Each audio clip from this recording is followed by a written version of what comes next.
Welcome to PHP sessions. पिछले कुछ sessions पे हमने कोर पीएचपी कॉन्सेप्ट पर काम करना स्टार्ट किया और वहाँ से हमने कुछ क्रूड ऑपरेशन के बेसिक चीज़ों को देखा। जैसे फॉर एग्जांपल हम डेटाबेस कनेक्टिविटी किस तरह से कर सकते हैं, रिकॉर्ड को इंसर्ट कैसे करवा सकते हैं और उसके बाद हम अपने टेबल, उस पूरे कंप्लीट टेबल को, इंसर्टेड रिकॉर्ड को अपने वेब ब्राउज़र पे कैसे डिस्प्ले कर सकते हैं। इस सेशन पे हम एक कंप्लीट क्रूड ऑपरेशन देखेंगे जिसमें ना सिर्फ हम रिकॉर्ड को इंसर्ट कराएंगे बल्कि साथ ही साथ डिस्प्ले भी करवाएंगे, उसे एडिट करना भी देखेंगे और साथ ही साथ उसे डिलीट करना भी देखेंगे। लिहाजा इस वक्त XAMPP सर्वर मैंने एक्टिव कर लिया और एक्टिव करने के बाद मैं अपने MySQL को यहाँ पर ओपन कर चुका हूँ। और MySQL को ओपन करने के बाद हुसैन नामी एक डेटाबेस है, ठीक है। हमें पता है कि हम डेटाबेस किस तरह से क्रिएट करते हैं, हम प्रीवियस सेशन पे देख चुके हैं। ऑल्दो इसके अलावा जितने भी कोड्स हैं हमारे जो कि PHP या उससे रिलेटेड के हैं वो मेरे YouTube चैनल पर मौजूद हैं। आप यहाँ से डायरेक्टली भी इसे एक्सेस कर सकते हैं, इट्स लाइक दिस।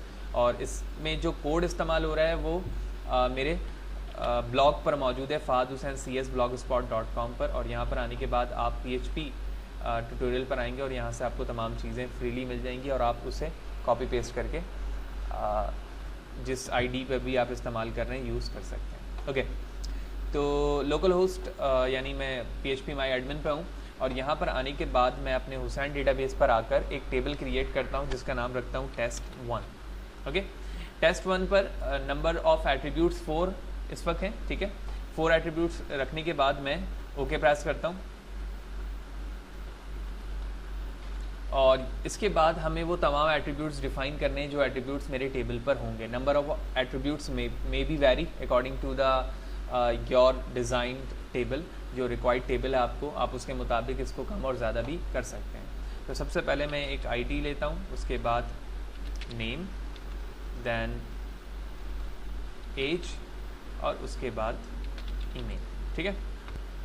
देन इसके बाद हमें रिक्वायर्ड डेटा टाइप्स देखना है। तो नेम में हम varchar लेंगे, ठीक है, क्योंकि ये स्ट्रिंग है, इंटीजर एज है। और ईमेल पे भी हमें varchar की ज़रूरत है क्योंकि ये अल्फ़ा न्यूमेरिक की के ज़रिए से होंगे। लेंथ नेम के अंदर हम 50 दे देते हैं, ठीक है। और इसी तरह ईमेल पर भी हम 50 दे देते हैं और इस एज पर भी 50 लेंथ रख देते हैं।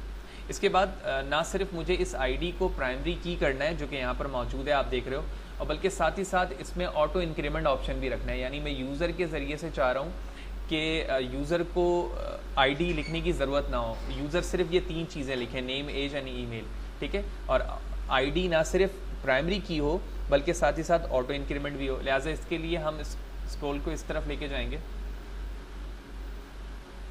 यहाँ पर आने के बाद आप इंडेक्सेस पे आओगे, ठीक है। नल इंडेक्स के नीचे आप देख रहे हो ये प्राइमरी लिखा हुआ है और प्राइमरी के आगे ही यहाँ लिखा हुआ है AI, ठीक है।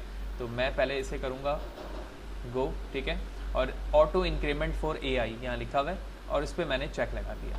चेक लगाने के बाद ये दोनों चीज़ें यहाँ पर एक्सेस हो चुकी हैं। अब हम मज़ीद कोई चीज़ करने की ज़रूरत नहीं है हमें। And now it's time to save. तो रिकॉर्ड को मैं यहाँ से सेव करता हूँ, ठीक है।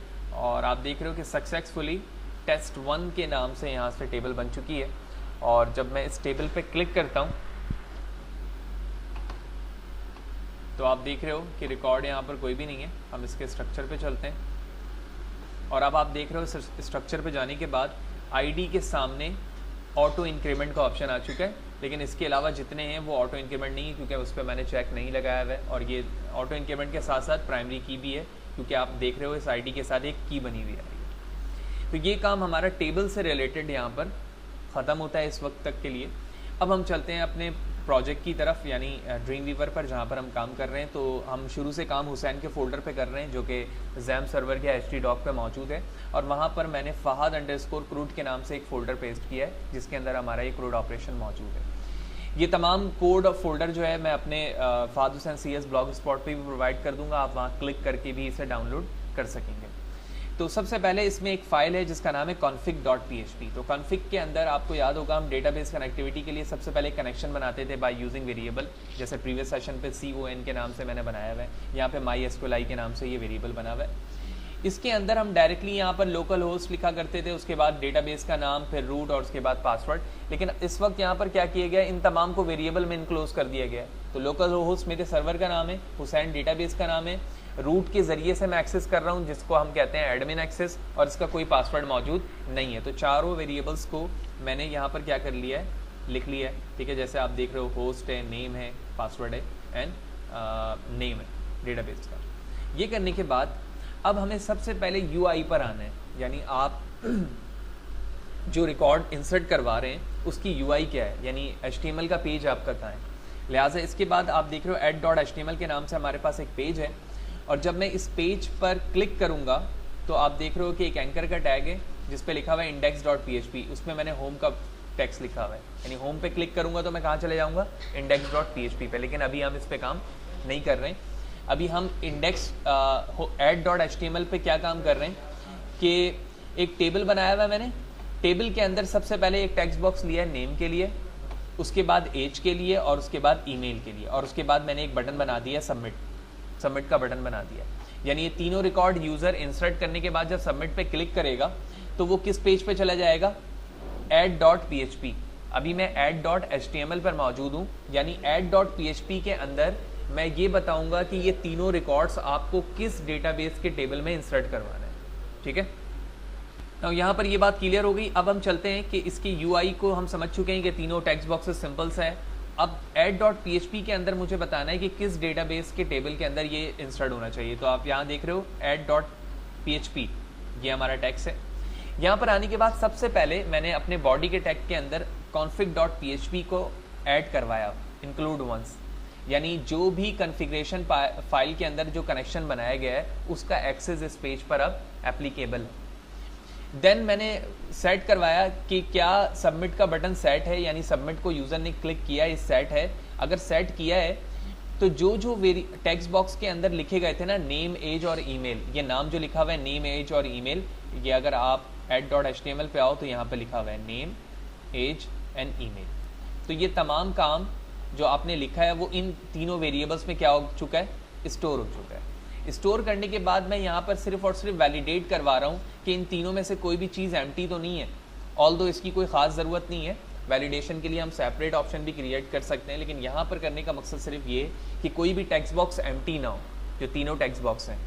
जैसे मैंने यहाँ कहा हुआ है कि अगर नेम का टेक्स्ट बॉक्स एम्प्टी है तो ये आप नेम वैलिड इज़ रिक्वायर्ड लिख दो, या नेम फील्ड इज़ एम्प्टी लिख दो। फिर इसी तरह मैंने कहा हुआ है एज अगर एम्प्टी है तो ये लिख दो, ईमेल एम्प्टी है तो ये लिख दो, ठीक है। और उसके साथ ही मैंने यहाँ पर इको के ज़रिए से क्या किया हुआ, गो बैक का एक ऑप्शन बनाया हुआ है, ताकि जब इस पर क्लिक करें तो आप बैक पर आ जाएं। असल काम हमारा यहाँ से शुरू हो रहा है जो एल्स के अंदर है। एल्स के अंदर ये बताया जा रहा है कि आपने तीनों रिकॉर्ड्स क्या किए हैं, फिल किए हैं, यानी नेम भी लिखा है, एज भी लिखा है और आपने ईमेल भी लिखा है। अब आपने क्या करना है कि आप अपने एसक्यूएल पर आओ, आई मीन माई एसक्यूएल पर, और एसक्यूएल पे क्लिक करने के बाद यहाँ पर आप इंसर्ट क्वेरी देखोगे इस टेबल की। तो यहाँ पर लिखा हुआ इंसर्ट, इस इंसर्ट क्वेरी को मैंने यहाँ से कॉपी करना है, और कॉपी करने के बाद मैं यहाँ पर यूज़ कर रहा हूँ, ठीक है ना। तो यहाँ पे लिखा आ रहा है insert into test1 ID name age where value 1 2 3 4, ये चारों वेरिएबल्स के नाम है। तो इसी लॉजिक को मैंने यहाँ पर कॉपी पेस्ट किया है MySQLi क्वेरी के अंदर। तो MySQLi किसका नाम है, कनेक्शन का नाम है, और उसके बाद ये पूरी क्वेरी है, तो मैंने कॉपी पेस्ट कर दिया। ये तीनों मेरे एट्रीब्यूट्स के नाम है और ये तीनों मेरे वेरिएबल्स के नाम है। ID मैंने इसलिए नहीं लिखा है क्योंकि वो ऑटो इंक्रीमेंट है, मैं यूज़र से नहीं ले रहा हूँ। जब मैं ये लिख चुका तो उसके बाद मैंने नीचे प्रिंट करवाया डेटा सक्सेसफुली इंसर्टेड, यानी एडिट हो चुका है वो, और उसके साथ ही साथ मैंने व्यू रिजल्ट के लिए index.php को यूज़ किया है एंकर टैग के अंदर। यानी जब मैं व्यू रिजल्ट को क्लिक करूं तो मैं कहाँ चले जाऊंगा, index.php पे। तो पहले तो हम यहाँ तक की चीज़ों को देखते हैं कि क्या हमारा रिकॉर्ड test1 पर इंसर्ट हो रहा है या नहीं। इसके लिए मुझे यहाँ पर डेटा टेबल का नाम चेंज करना होगा, test1, ठीक है, Ctrl+S and let's see, check करते हैं। तो सबसे पहले हम add.html वाले पेज पर आते हैं और इसे रन करते हैं। तो आप देख रहे हो कि add.html वाले पेज पर मैं आ चुका हूँ, ठीक है। इस पे जब मैं रिकॉर्ड इंसर्ट करके क्लिक करूंगा तो PHP का जो पेज है add.php, उसके बिहाफ पर रिकॉर्ड इंसर्ट होगा। Let's see. तो फर्स्ट रिकॉर्ड मैंने लिखा फहद 25 fahad@gmail.com, और उसके बाद मैं इस रिकॉर्ड को इंसर्ट करवाता हूँ। तो जैसे मैंने इंसर्ट करवाया, डेटा एडिट सक्सेसफुली, वो स्टेटमेंट लिखी हुई आई है, ठीक है। अभी हमें यहाँ से जब मैं इस पर व्यू रिजल्ट पे क्लिक करूँगा तो मैं चले जाऊँगा index.php पे, जिसको अभी हमने नहीं देखा है। लिहाजा मैं सिर्फ और सिर्फ अपने टेबल पे जाके देखता हूँ कि हमारा रिकॉर्ड यहाँ पर इंसर्ट हुआ है या नहीं। मैंने टेस्ट 1 पे क्लिक किया एंड लेट्स सी।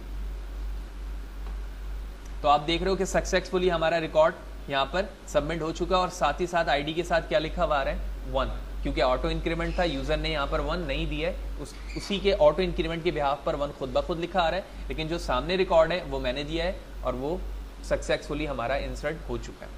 अब बारी आती है उस पेज की जो कि इस एंकर टैग के अंदर मैंने यहाँ पर add.php के लास्ट पे लिखा हुआ था, वो है ये। तो index.php के अंदर मुझे क्या करना है, अपने रिकॉर्ड्स को जो कि टेबल में मौजूद है इन टर्म ऑफ टेबल अपने वेब ब्राउजर पे लेकर आना है, जो हम प्रीवियस सेशन पे ऑलरेडी देख चुके हैं, ठीक है, कि हमने किस तरह से एक इंसर्टेड रिकॉर्ड की टेबल को अपने वेब ब्राउजर पे लेकर आए थे इन टर्म ऑफ टेबल, ठीक है। लिहाजा इसके लिए मैं चलूंगा index.php पर। index.php पे आने के बाद मैंने सबसे पहले तो एक PHP का टेबल क्रिएट किया है, आई मीन HTML के लिए एक टेबल क्रिएट किया, क्योंकि टेबल के अंदर मैं तमाम रिकॉर्ड्स को क्या करूंगा, लेकर आऊंगा। इसके ऊपर लिखा हुआ है ऐड न्यू रिकॉर्ड, और ये एंकर के टैग में जब मैं इस पर दोबारा क्लिक करूंगा तो मैं दोबारा कहाँ चले जाऊंगा, उसी पेज पे चले जाऊंगा जहां से हम रिकॉर्ड को इंसर्ट करवा रहे थे। लिहाजा अब हम टेबल को कंसीडर करते हैं। सबसे पहले टेबल के अंदर मैंने हेडिंग बनाई है टेबल डेटा के नाम से, नेम, एज, ईमेल, ठीक है, और अपडेट के नाम से यहाँ पर 2 रिकॉर्ड्स फर्दर भी हैं, ठीक है। अब मुझे ये चेक करना है कि मैं रिकॉर्ड्स को किस तरह से तमाम रिकॉर्ड्स को लेकर आऊंगा जो कि कहाँ पर मौजूद है, टेबल पर मौजूद है MySQL में। तो सबसे पहले मैंने while का लूप इस्तेमाल करके MySQLi fetch array रिजल्ट को फैच करवा लिया, यानी टेबल के जितने रिकॉर्ड्स है वो फैच करवाया। उसके बाद मैं तमाम के एट्रीब्यूट्स बता रहा हूँ, नेम, एज, ईमेल, ये तीनों एट्रीब्यूट्स हैं मेरे। तीनों एट्रीब्यूट्स कहाँ पर आ जाएंगे, उस टेबल के अंदर आ जाएंगे, क्योंकि मैं इस वक्त किसके अंदर मौजूद हूँ, टेबल के अंदर मौजूद हूँ, अगर आप देखो तो, ठीक है। देन इसके बाद मैंने नीचे 2 एंकर के टैग बनाए, एक डिलीट के लिए और एक एडिट के लिए, ठीक है। इसका काम हम फर्दर आगे देखेंगे। अब हम इस पेज को चेक करते हैं कि जब मैं क्लिक कर रहा हूं इस पेज से, यानी व्यू रिजल्ट पर, तो मैं कहां पर चले जाऊंगा, index.php पे। तो क्या हमारा रिकॉर्ड टेबल के फॉर्म में विजिबल हो रहा है या नहीं। मैंने क्लिक किया and let's see.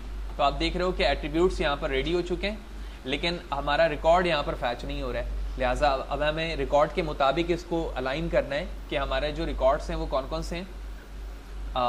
Name, as and email, हमें आईडी अभी शो नहीं करवानी क्योंकि वो ऑटो इंक्रीमेंट है। लिहाजा इसके रिस्पेक्ट से मुझे अपने टेबल को क्या करना है, वैलिडेट करना है, असाइन करना है, ठीक है। तो इसमें मॉडिफिकेशन की ज़रूरत हमें सबसे पहले कहाँ पर है, जो टॉप पर हमने अपनी क्वेरी लिखी हुई है। तो जिस तरह से हमने इंसर्ट के लिए क्वेरी लिखी है, तमाम रिकॉर्ड को फैच करने के लिए भी हमें एक क्वेरी लिखनी है। तो सिलेक्ट स्टैटिक फ्रॉम, यहाँ यूज़र लिखा हुआ है, जबकि हमारे टेबल का नाम क्या है, test1, और उसके बाद लिखा हुआ है ऑर्डर बाय आईडी डिसेंडिंग, यानी जो भी आईडी मौजूद है वो डिसेंडिंग ऑर्डर में तमाम रिकॉर्ड्स को लेकर आएगी। इसकी कोई ख़ास ज़रूरत नहीं है, आप चाहें तो उसको हटा भी सकते हैं, तो जिस फॉर्म में रिकॉर्ड वहाँ पर मौजूद होगा उसी फॉर्म पर आएगा, ठीक है। तो सिलेक्ट स्टैटिक फ्रॉम, मैंने टेबल का नाम लिखा और उसके बाद मैं पेज को रिफ्रेश करता हूं, तो आप देख रहे हैं कि हमारा रिकॉर्ड्स बिल्कुल उसी फॉर्म पर यहाँ पर आकर शो हो रहा है जिस फॉर्म पर हमारे टेबल पर मौजूद था। और ये वो एंकर के 2 टैग्स हैं जिसके ज़रिए से मैं फ्यूचर में एडिट और डिलीट करवाऊंगा। तो अब हम चलते हैं अपने एडिट के इस बटन पर कि एडिट से क्या होने वाला है। तो मैं एडिट पे क्लिक करता हूँ फॉर एग्जांपल इस वक्त, तो आप देख रहे हो कि एडिट पे क्लिक करने पर क्या हो रहा है, दोबारा से मेरे पास 3 टेक्स्ट बॉक्सेस आएंगे और उन 3 टेक्स्ट बॉक्सेस के अंदर वही रिकॉर्ड आना चाहिए जिसके सामने मैंने एडिट पे क्लिक किया है। Let's see. तो सबसे पहले हम अब चलेंगे अपने edit.php पर, ठीक है, और edit.php पर मैं आ चुका हूँ यहाँ से, और यहाँ से हमें सेट करना है कि हम किस तरह से चीज़ों को फैच करा सकते हैं। सबसे पहले तो हमें लास्ट में टेक्स्ट बॉक्सेस रिक्वायर्ड हैं। तो आप देख रहे हो मैंने लास्ट के अंदर क्या किया हुआ है, फॉर्म बनाया है, बिल्कुल वही फॉर्म जो add.html के अंदर मौजूद था। तो जिस तरह से वहाँ पर रिकॉर्ड थे वही रिकॉर्ड यहाँ पर बना दिया, लेकिन अब मुझे एम्प्टी टेक्स्ट बॉक्सेस नहीं चाहिए, बल्कि उसके अंदर वही रिकॉर्ड चाहिए जिस रॉ के सामने वाले एडिट को तुम क्लिक कर रहे हो। तो मैंने टेबल के अंदर नेम लिखा, टीडी बनाया, टीडी के अंदर इनपुट टाइप भी लिखा, लेकिन वैल्यू के अंदर मैंने क्या लिखा, आप देखो PHP के टैग के अंदर मैंने नेम एट्रीब्यूट लिख दिया, यानी नेम जो भी है वो उस टेक्स्ट बॉक्स के अंदर आकर डिस्प्ले हो जाए। यही काम एज के लिए भी किया, यही ईमेल के लिए भी किया, तो तीनों रिकॉर्ड्स उसके अंदर आ चुके होंगे। लेकिन अभी जो काम हो रहा है वो आईडी के रिस्पेक्ट से हो रहा है। यही वजह है कि मैंने एक और एट्रीब्यूट बनाया है इनपुट टाइप हिडन, जो कि शो नहीं होगा। शो नहीं होने वाले रिकॉर्ड के अंदर क्या चीज डिस्प्ले होगी, आईडी डिस्प्ले होगी उसी रॉ की जिस रॉ पर यूजर क्लिक कर रहा है, लेकिन वो इस वक्त यहाँ पर विजिबल नहीं हो रही है। जब ये चीज हो गई तो नीचे सबमिट का बटन है। अब जब मैं सबमिट करूंगा तो उसी आईडी पर ये तमाम रिकॉर्ड जाकर क्या हो जाएंगे, अपडेट हो जाएंगे। ठीक है, लिहाजा इस चीज को करने के लिए मैं टॉप पर आकर क्वेरी चेक करवाता हूं। क्या मैंने क्या किया, सबसे पहले चारों वेरिएबल्स को यूज किया, आईडी को भी, जो कि ऑटो इंक्रीमेंट है। ठीक है ना, अभी यहाँ पर आईडी को यूज करने की वजह क्या है, ताकि मैं उसके जरिए से अपडेट करवा सकूं। उसके बाद बिल्कुल वही वैलिडेशन जो हमने add.php वाले पेज पर इस्तेमाल की है, उसी वैलिडेशन को यहाँ पर इस्तेमाल किया। और उसके बाद मैंने अपनी क्वेरी को चेंज किया, update set test1, set name equal to name, age equal to age, email equal to email, ये तमाम हमारे टेक्स्ट बॉक्सेस के नाम है और साथ ही साथ एट्रीब्यूट के भी नाम है। Where ID equal to ID, तो आईडी इक्वल टू आईडी से मुराद ये है उसी आईडी की करो जिस आईडी के सामने वाले एडिट को तुम क्लिक कर रहे हो। उसके बाद ये तमाम काम हो गया तो हेडर के अंदर मैंने लोकेशन क्या दे दी कि तुम दोबारा से किस तरफ जंप कर जाओ, index.php पर, यानी उसी जगह पर आ जाओ जहां पर हमारा तमाम रिकॉर्ड क्या हो रहा था, डिस्प्ले हो रहा था। कंट्रोल एस करता हूं, बैक चलता हूं और दोबारा से हम एक दफ़ा फैच करके रिकॉर्ड्स को देखेंगे कि क्या हमारे तमाम रिकॉर्ड सही फैच हो रहे हैं या नहीं। पेज को रिफ्रेश किया मैंने, एडिट पे क्लिक करता हूं, अभी हमारे पास एक ही रिकॉर्ड है। ठीक है, लाइन नंबर 42 पर एरर है। ठीक है, यहां पर भी क्वेरी का मसला है, सिलेक्ट स्टैटिक फ्रॉम, तो यहां पर मुझे लिखना होगा test1 where ID equal to ID, control S, back, refresh the page, edit पे क्लिक किया अगेन, और अब आप देख रहे हो कि एडिट के रिकॉर्ड्स में तमाम रिकॉर्ड्स मेरे आ चुके हैं क्वेरी की वजह से। अब मैं फहद को रिप्लेस कर देता हूं, फॉर एग्जांपल हुसैन से, 24 की जगह मैं लिखता हूं 45। तीनों चीज़ों को अपडेट करके चेक कर लेते हैं कि रिकॉर्ड सक्सेसफुली हो रहे हैं या नहीं। मैंने इसके बाद लिखा husain@gmail.com, अपडेट पे क्लिक किया और आप देख रहे हो कि दोबारा से मैं कहाँ जंप करके आ चुका हूँ, index.php पे, और मेरे रिकॉर्ड्स भी यहाँ पर क्या हो चुके हैं, अपडेट हो चुके हैं। लास्टली अब बारी डिलीट की है, तो डिलीट पे क्लिक करूंगा तो हमें एक वार्निंग आनी चाहिए, उसके बाद वो रिकॉर्ड क्या हो जाना चाहिए, डिलीट हो जाना चाहिए। लिहाजा इसके लिए मैं दोबारा जंप करता हूँ अपने कोड पर, डिलीट पे चलता हूँ। तो डिलीट पर आप देख रहे हो कि कोड बहुत सिंपल है। सबसे पहले मैंने आईडी को गेट करवाया, जिस तरह मैं वहां पर आईडी को गेट करवा रहा था, और उसके बाद क्वेरी चलाई मैंने कि डिलीट करो फ्रॉम test1, उस रिकॉर्ड को करो जिसके सामने उसी की आईडी है जो कि हिडन है इस वक्त। ठीक है ना, हमें शो नहीं हो रही है, लेकिन क्योंकि कोड में हमने उसको क्या किया हुआ, हाइड किया हुआ है, और टेबल के अंदर वो क्या है, ऑटो इंक्रीमेंटेड है। ठीक है, उसके बाद लोकेशन हमारी दोबारा कहां पर आ जाएगी, index.php पर। ठीक है, ये करने के बाद पेज को दोबारा रिफ्रेश करता हूं मैं, डिलीट पे क्लिक करूंगा, एक वार्निंग आएगी क्योंकि हमने कोड पर, अगर मैं वो भी शो कर देता हूं ताकि वो बात समझ में आ जाए, एडिट के अंदर ही हमने ये काम किया है या फिर